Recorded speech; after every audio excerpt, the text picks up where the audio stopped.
कि धर केलू तू सास बन के मोरा धर कान में बताई हम काहे जान चलता मन में।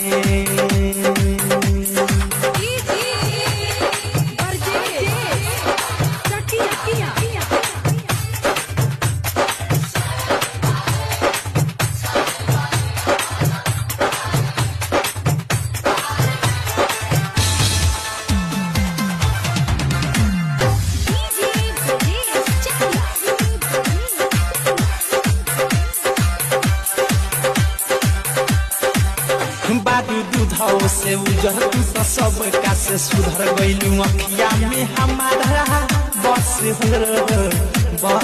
हो दिल फैल बा दीवाना अब कर नाही मान तू तो बस गइलू न।